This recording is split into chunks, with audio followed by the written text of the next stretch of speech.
So just before I start, I want to mention that my plan for this session was to, first of all, give everyone here a little bit of an introduction to what Black Hole Perturbation Toolkit is. But I want to spend not too much time on that and really get on to a hands-on example that I'd like to encourage anyone who wants to join along with.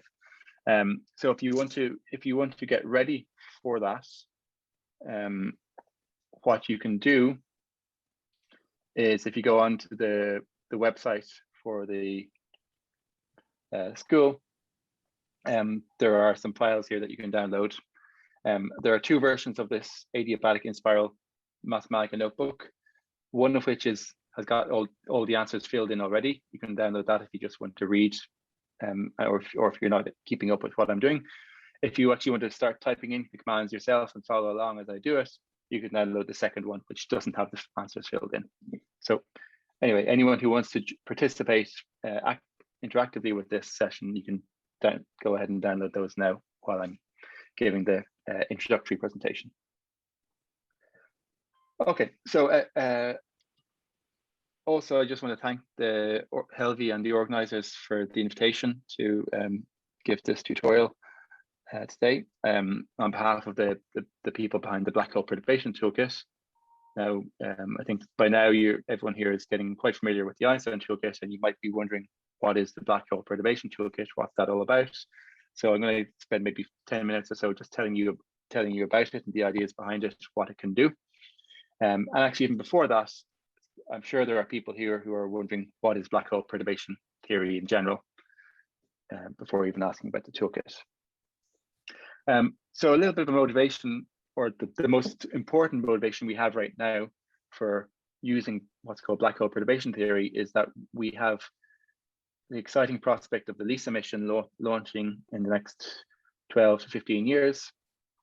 And it's going to see a whole host of new gravitational wave sources, including in particular these streaks down here kind of in the middle, which represent harmonics of what are called extreme mass ratio inspirals. These are binary black hole systems that are quite different from the LIGO type ones we've had up until now, in that the masses are very disparate. We have one black hole which would be very large, maybe 10 to the 5, 10 to the 6 solar masses, and one which is very small, 10 to the 0 or 10 to the 1 solar masses.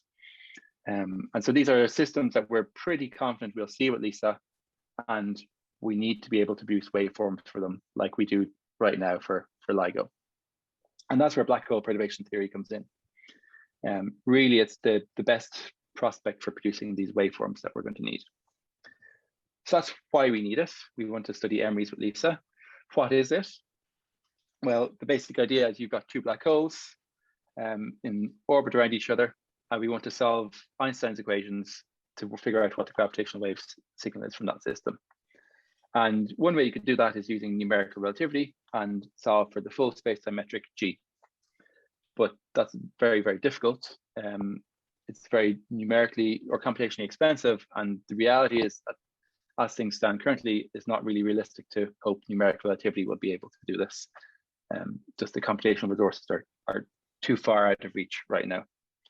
So the alternative approach is that you use the fact that there's a small parameter, the ratio of little m to big M, and you expand out the metric in a series in that parameter, and you hope that the equations for the stuff on the right-hand side are much easier to solve than the equations for the thing on the left. So rather than solving the Einstein equations fully, you solve it perturbatively. And that's what black hole perturbation theory is. You have, at the start, you've got a solution for just the bigger black hole on its own, and then you've got corrections due to the fact that you've got a second body there. And once you do that, you can then figure out how each of these corrections feed into the waveform, and you discover that you need to include both first order corrections and second order to get something which is good enough for LISA. So that's the basic idea. The observation you then make is that these calculations, while they're not extremely difficult, they are hard, and they're certainly beyond the scope of, for example, a PhD student project. They're quite big challenges. And so this is something that people have been working on in the community for quite a while. And we're now at a point where we're starting to think about what people like the developers of the Einstein Toolkit and Cactus were thinking about 10 to 15 years ago. when the first numerical relativity simulations were coming out with waveforms. So if we think back to 2005, the breakthrough year in NR, that was when the first full simulations of binary black hole mergers were completed and waveforms produced. LIGO came along about 10 years later with the first detection of these sorts of systems. And although there was a breakthrough in 2005, it took quite a while to get the codes developed and everything robust enough to really be able to churn out waveforms that we need. And one of the key features of the success in doing so was that there were software collaborations like the Einstein Toolkit. So black hole perturbation theory is 10 to 15 years behind, and we're very much trying to learn from what happened with NR 10 to 15 years ago. We've just got the first waveforms this year, actually very recently. LISA is launching another 10 to 15 years. So we need to get going now with actually turning the kind of proof of principle first waveform into something that can actually be used for data analysis. And again, we really feel the key will be successful software collaborations, much like the Einstein Toolkit. So that's where the idea of the Black Hole Perturbation Toolkit came about, was to take away all the human effort that goes into developing code and actually focus on the improvements we need to make to produce these waveforms, and also to make it easy to access all of the data that gets produced in the field.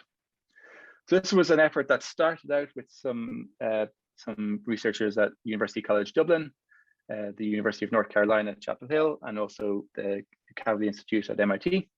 But since that initial seed was sown, many other groups have joined and contributed, which has been very exciting to see. In terms of those contributors, we're now at the point where we've got quite a few people from around the world either using the toolkit in their own papers, or even better, developing new codes and contributing them back. So there's a map here of the world, and I think the blue ones here represent the countries where researchers have found an aspect of the Black Hole Perturbation Toolkit useful enough to acknowledge it in the acknowledgements. The yellow and the red ones are actually the ones where people have developed something new and contributed it back. So this is a community that's been growing. It only started out in 2017, so it's quite young compared to things like the Einstein Toolkit, but things are progressing very well and people are really getting on board, which is exciting to see. So that's the idea of the Black Hole Perturbation Toolkit. I'll maybe just give you a flavor of what codes are available as of now, and kind of where we're going with this. In terms of the components, it's a bit like the Einstein Toolkit in that it's built up out of many separate components that are designed to be able to talk to each other reasonably well. Initially, we're doing things at quite a high level, so targeting codes that are developed in Mathematica and in Python. But as things progress, it would make sense to the places where we need really high performance, we might be more interested in lower level. So we're not too concerned about the language that's used. The ones that are used at the moment reflect the interest of the people who've contributed so far, more so than anything else. We're happy to welcome any other contributions that kind of fit into the remit of black hole perturbation theory. The most important thing isn't the language or anything like that. It's really that it's high quality code, well documented, and can be picked up by someone easily. Most of the codes that have been released are under the MIT license, but some are GPL. Again, we're not too concerned about exactly what choice you make there. That's the code. There's also a second half to what's available, which is a set of data. So gravitational wave fluxes, PN series, regularization parameters, things like that. Most of it is, as it's continually being added to. Most of it is for the more simple cases, but it is being fleshed out with more complicated scenarios rather than just, for example, circular orbits. So in terms of these code components, well, the Mathematica parts, there's a few key core packages. We have a package for solving the Tchaikovsky equation, another one for solving the Reggie-Wheeler equation. we've got a package for computing spin-weighted spheroidal harmonics, and also for solving GD6 and Kerr spacetime. There are also a couple of kind of related ones to do with computing quasi-normal modes and for doing tensor algebra. We also have a number of codes written in C, C++, which are listed here, including the one that Peter Diener will be talking about next. So the Stellarforce 1D code is both part of the Black Hole Perturbation Toolkit and part of the Einstein Toolkit. And then there are also a number of Python codes that have been contributed. In terms of the data, there are a number of repositories that you can get on GitHub with various data that's been made publicly available. The toolkit itself is primarily hosted on GitHub. So everything is up there. It uses the standard GitHub features. There's a built-in, we use the issue tracker there for any issues that you might encounter. We have it connected into a Jenkins test build and test system. And that's integrated in with GitHub. So if you make a change and it's okay, passes the unit tests, GitHub will show a little tick beside it. And there is a direct link into the Jenkins instance as well, although we have to password protect that just because it's considered a security risk. Okay, so say you come across the Black Hole Perturbation Toolkit and you think that sounds great, I'd love to get involved. What can I do? Well, the first thing I'd love you to do is just to download and use the code. On the web pages, there are these links for installing the package. So you can do that, or I'll actually bring you through installing some of the packages in a few minutes. The next thing you could do is maybe you encounter a problem or something that you think is missing. Go to the issue tracker on the GitHub page and file an issue. And even better is maybe you fix something and you've written a bit of code to fix it, in which case you could submit a pull request. And they can be simple things like adding a unit test or some documentation, or it could be fixing a bug or adding new functionality. Other ways to get involved, we do run workshops from time to time. So our first public workshop was it was supposed to be in Prague in March last year, which for obvious reasons was moved online at the last minute. There was also one again, virtual in Brown in the autumn. And we are planning to do 2 more in the future, hopefully back in person next year. And these would have a similar idea to the Einstein Toolkit workshops and that it would have a hands-on aspects, really training people to use the toolkit and inviting new users in. Other ways you can get involved is that we are writing a paper describing the toolkit. There's a draft which is progressing, but somewhat slowly. And we will be inviting anyone who's contributed to the toolkit at the point when it's published to be an author on that paper. Finally, if you find anything in the toolkit useful, it would be very helpful to us if you could acknowledge it. Until we have the paper published, the best way to acknowledge it for now is to just include the following this sentence here in your acknowledgements. This work makes use of the Black Hole Perturbation Toolkit. That will at least allow us to track ourselves who's finding it useful, what parts they're finding useful, what parts maybe we should be focusing development effort on. Actually, Barry, can I interrupt you for a second here? Because we had, of course, very similar discussions on how can we give credit to developers and contributors within the Einstein Toolkit as well. And our decision was that because you would have probably one paper describing the code and then something a few years later, that we would create a database on the Nodo, which gives you a DOI. So I don't know whether you have thought about something very similar, which would as you go forward in the future, say in a year or a few years time, and some of the contributors change, or you get new people contributing, so that they also can get credit. We'd love to learn more about what other people have done and what works in this case. I think it's very important to acknowledge contributions, and as you say, you always have new people coming in and they're usually the ones who bring the best new additions to code. So just as an idea, quite keen to figure out how to, so a DOI on Zenodo might be so creating a release version and getting a DOI and having everyone who's contributed at that point being an author, I think would be great. We haven't quite organized ourselves to do that much yet, but that would be certainly on the part of the plan. Yeah. And Eric also posted something in the chat that you may want to look at afterwards, or maybe Niels can have a look at it already.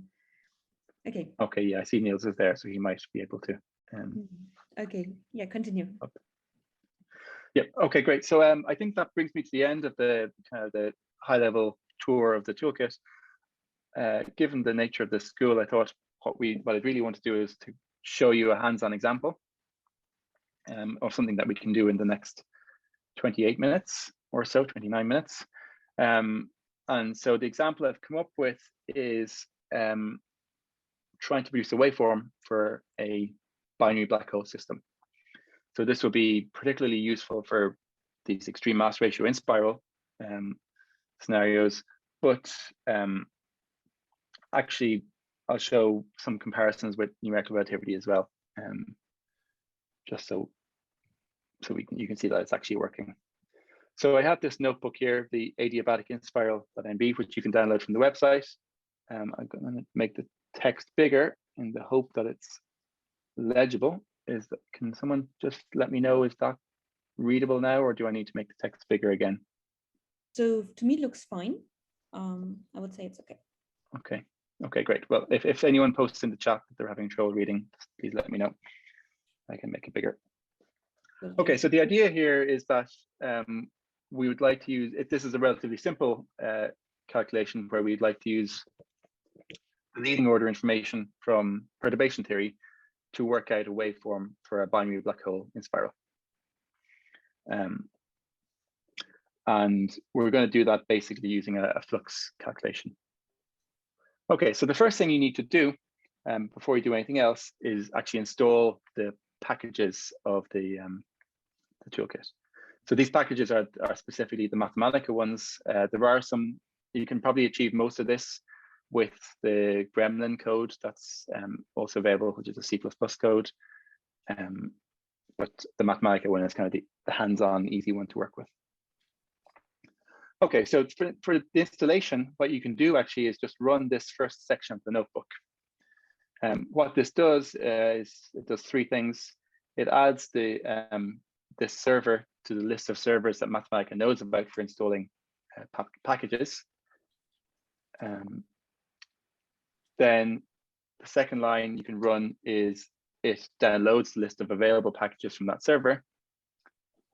And then if you run the third line, it will actually install a set of packages that I've chosen from the Black Hole Perturbation Toolkit. That we don't actually need all of these for this calculation, but they install fairly quickly. It should be a few seconds. And so if you are following along, just run that first, and that will install the packages within the right place on your local machine.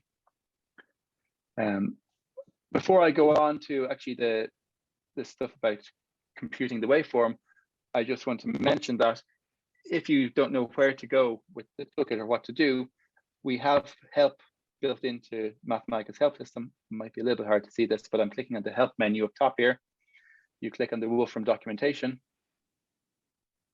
and it brings up this window, which I can try and make bigger. Yeah, it brings you up this window here.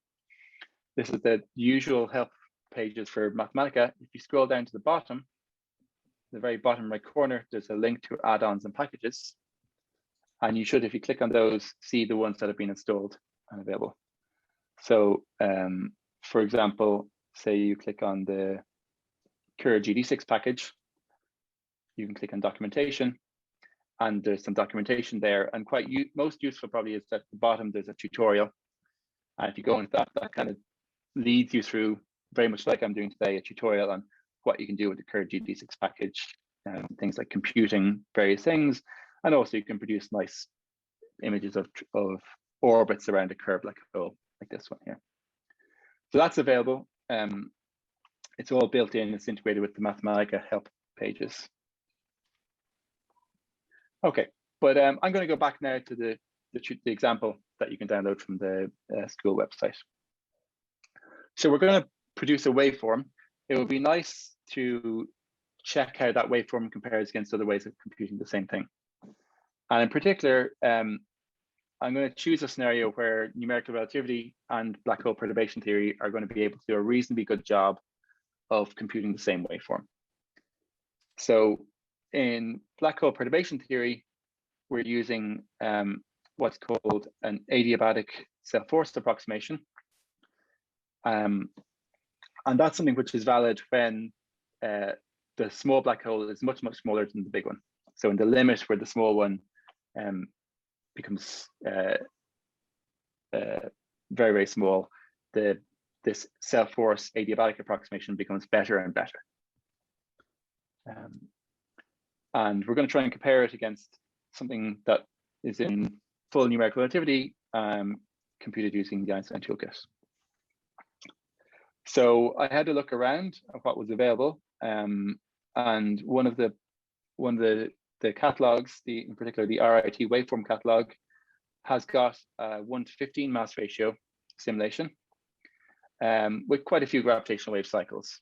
So 1:15 is not all that small as a mass ratio, so it's not going to be perfect, but it will be good enough that we'll be able to see kind of the two agreeing reasonably well. So inside this notebook, I've actually just taken the liberty of downloading the data from that NR simulation and loading it into this this thing here. So this H22 will now have the data for the RIT BBH 0373 L equals 2, M equals 2 mode of the strain, gravitational wave strain. If you look at the metadata file for that simulation, it also tells you that the two masses, M1 and M2, are 0.93 and 0.62. And these are such that the ratio of the two of them is 1:15. Okay, so those are in both versions of the notebook so far. If you're now following along, now is the time to actually start typing. So I'm going to define the total mass, M, capital M, to be the sum of the individual masses. And it's pretty good approximation, it's 1. We're also going to define the mass ratio. Now, there are different definitions of what you mean by mass ratio. You could be saying that it's a small thing, M2 over M1. Or you could say that it's something big, 1 over epsilon. So Q is a big number, a number greater than 1, epsilon is a number less than 1. Q is 1 over epsilon. Another thing that we find very useful, because it tends to produce nice accurate results, is to work with neither of those, but with the symmetric mass ratio, nu, which is M1, M2 over M1 plus M2 squared. And in the limit where M2 is much smaller than M1, all three of these things actually agree. Or well, Q is 1 over epsilon, but epsilon and nu agree with each other. So you can see Q is 15 here, epsilon is 1 over 15, and nu is a little bit less than that. When we set up our adiabatic inspiral, we're going to need to set initial conditions, as we'll see in a moment. And in particular, the initial conditions we want to set are ones that would make it the same setup as is being done in NR. And so in practical terms, that amounts to knowing what is the initial frequency and the initial phase of the waveform or of the orbit.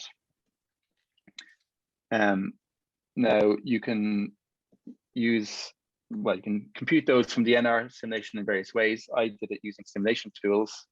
If you have it, you can do this.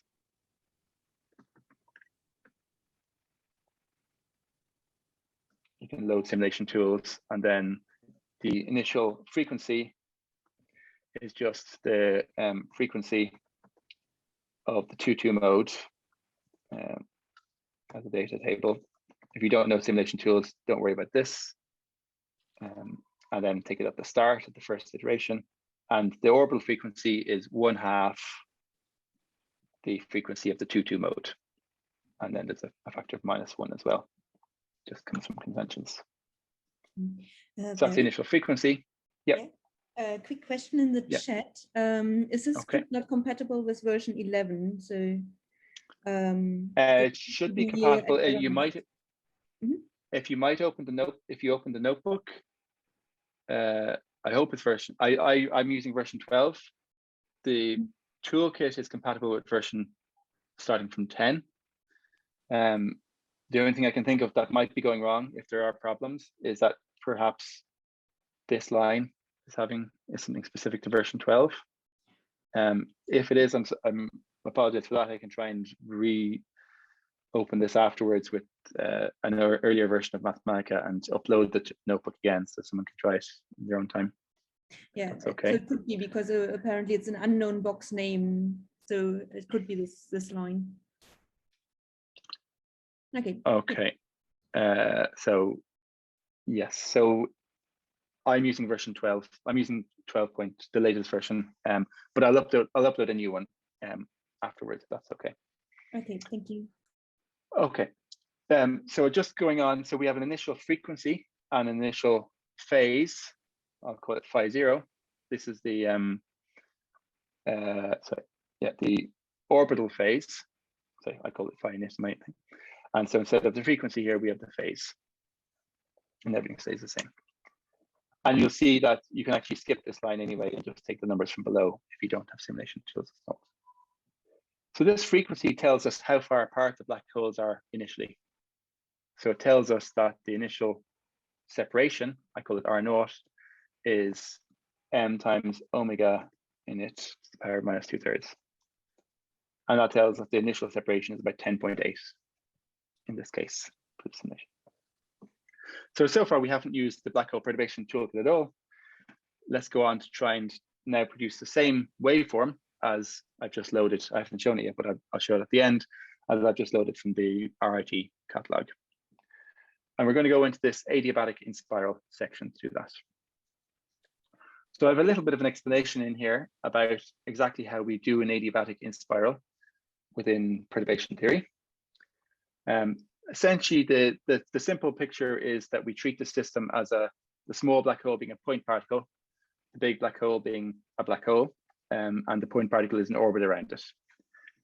And because of gravitational radiation, essentially that orbit won't just stay on a fixed geodesic of the big black hole spacetime, but it will decay. It will start to spiral inwards because it will be radiating gravitational radiation. And one way you can look at this is that the point particle isn't following quite a geodesic, in which case, if it was a geodesic, it would satisfy this equation with 0 on the right-hand side, but instead has a forcing term. And that forcing term is what we refer to as gravitational self-force. Okay. So this is the fundamental equation that we want to solve. It's an ODE for Z is the location of that point particle in space-time, and we want to solve this for a given forcing term. And that'll tell us how the point particle spirals inwards, and then we'll also be able to get the waves out of that. So in the case of quasi-circular orbits, where we don't have any eccentricity or anything like that, this equation actually only really has one particularly interesting piece, which is the T component.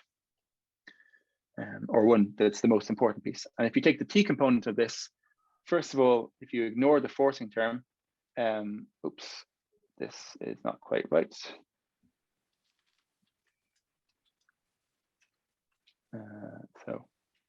Oops. It's that the frequency is related to the radius by root m over r0 cubed. That's ignoring the forcing term. The forcing term, the T component, tells you essentially that the radius of the orbit, of the circular orbit, changes as it inspirals in a way where you have the T component of the force on the right-hand side, plus these extra factors. You just come from taking the T component of this thing up here and rearranging. Now, the last thing we need to know is that this T component of the force can actually be related to something else, which is very easy to compute. We have conservation of energy in physics, and conservation of energy tells you that you can't create or destroy energy. So if this orbit is spiraling inwards because it's losing energy to gravitational radiation, then that must be exactly balanced by the energy in gravitational waves that you would measure far away from the system. And so there's an energy balance law that we can use that allows us to relate Ft to what's called the flux script F of gravitational waves measured at infinity. And the relationship is something like this, that Ft is the flux times dt d tau. And so if you put this all together and you write not an equation for the rate of change of the radius with respect to time, but use this equation to change that to a rate of change of frequency with respect to time, we get an equation that tells us how the frequency evolves as a consequence of the fact that we're losing energy through gravitational radiation. Once you have the frequency evolving, you can then get the orbital phase, so where the particle is around its orbit, by integrating once with respect to time. And so the equations we're going to want to solve are this guy and this guy, and that'll tell us what the orbital trajectory is. And the very last ingredient we need to produce a waveform is to turn that back into a waveform. And that's also relatively straightforward.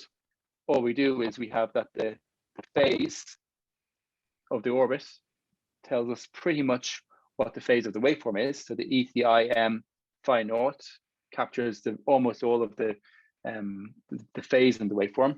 And then the amplitude is determined by what I've called H1 here, which is actually the first sort of perturbation to the metric. And that can again be related to something similar to the flux, as we'll see. There is a subtlety here, which I'm just mentioning because you'll see a factor coming in later out of nowhere, which is that this H1 is still a complex number. It's not like splitting a complex number into a magnitude and a phase. There's a little bit of a complex in here. So this phase factor doesn't capture the entire phase of this complex number H. Okay, so that's gravitational self-force in a nutshell at the adiabatic level. And the key thing to take away from this is we want to solve two ODEs coupled, given an F, given a flux. And the thing the black hole perturbation theory gives you is that flux, and it also gives you this H. And we're going to see now in the next 10 minutes or so, I think, exactly how that works and how we can compute that. So let's go on to the next section and let's start writing some code for computing F and H1. And the good news is we're actually not going to need to type too much in because the packages we've installed will take care of a lot of it. So the way we're going to compute the fluxes is using the Tarkovsky formalism. It's probably not enough time to go into exactly what that is, but that's a way of writing down the equations for perturbations of a black hole spacetime, not in terms of the metric, but in terms of the perturbation to the Weyl tensor. Tarkovsky discovered that this is actually a very nice way to do things back in the 70s. So the first thing we need to do is we need to load the Tarkovsky package, as we do with any packages in Mathematica. We just get it. Okay. I'm going to do an example where I'm just going to look at a single mode. I'm going to look at the mode s equals -2. That's for the mode of psi 4. I'm going to look at the L equals 2, M equals 2 spherical harmonic mode. And I'm just going to consider a particularly simple case where we do actually, you can actually do this calculation in Kerr if you want, but I'm just going to do Schwarzschild, so I'm going to set A equals 0. We actually don't yet have support for eccentric orbits in there, but that's something that we want to add. So at the moment, let's make it 0 eccentricity. We also don't yet support inclined orbits out of the equatorial plane. So let's for now set theta inc, the inclination angle relative to the equatorial plane, to 0. And because we're not doing eccentric or inclined orbits, there are two parameters, n and k, which reflect the fact that there are frequencies related to radial motion or polar motion. We can set those to 0. They're going to go into the code in a minute. So they're all the things that will make this calculation more trivial to do. And not all of them are required. In particular, A doesn't have to be 0. And these other things are things that won't have to be 0 in the future, but do now. And then the last thing we need to do is we need to tell it how big the orbit is. And so that's what's called the semi-Laplace rectum. I'm going to set that to be 10.0. And for internal reasons, for the moment, I'd recommend setting it to be a higher than machine precision number. Otherwise, you'll get some warnings that probably don't matter, but for simplicity, let's put in this as a 32-digit number. The toolkit does generically support arbitrary precision, so you can go 64 here, it'll give you a higher accuracy result, which is both a blessing and a curse. Okay, so we've now set up the parameters. We're going to set an orbit of size 10 separation, r equals 10, and it's going to be in Schwarzschild space-time. We now need to compute a couple of things. We need to compute the frequency. So we could have typed in that formula that I had before, but say you didn't remember it, or you wanted to do a more generic case. Well, the Kerr GD6 package, which is one of the other packages, gets loaded by Tchaikovsky when you load it. Provides lots of functions for telling you about orbits of Kerr. In particular, it can tell you the frequency, given an A, P, and E, and inclination angle. And that'll actually tell us the 3 frequencies associated with the radial motion, the polar motion, and the azimuthal motion. We're only interested in the phi motion frequency, so omega phi, for the circular orbit case. Okay, so that's the frequency of an orbit of radius 10. Then we want to change that orbital frequency into a frequency of a mode. So omega is just whatever the spherical harmonic mode m is times capital omega. And then we want to solve the Tchaikovsky equation for this in the frequency domain with this frequency and with a point particle source at this radius on a circular orbit. The way we do that is we need to do 2 steps. First, we need to set up an orbit.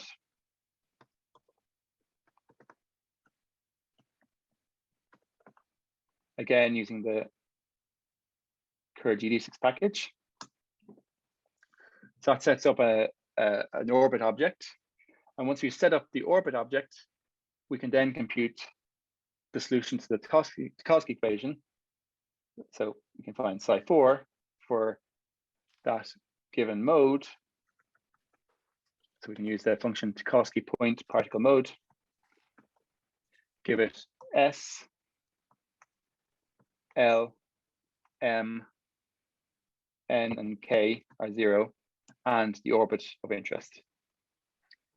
And that will go off, solve the Tchaikovsky equation for a point particle in a circular orbit, or in this particular orbit for this particular spherical harmonic mode.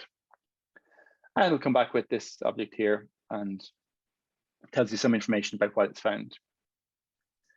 And basically we're now done, because from this guy, this psi4, we can query it for lots of things. In particular, we can ask it for the energy flux, and it'll tell us, actually it'll give us 2 answers.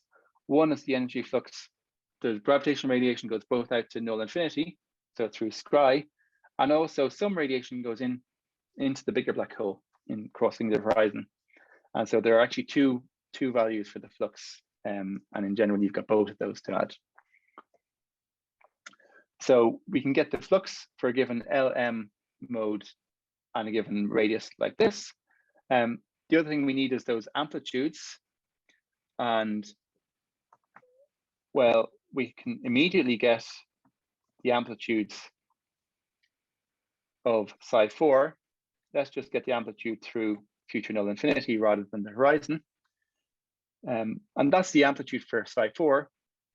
To go from psi4 to h, basically you use the fact that the second time derivative of h is psi4 asymptotically.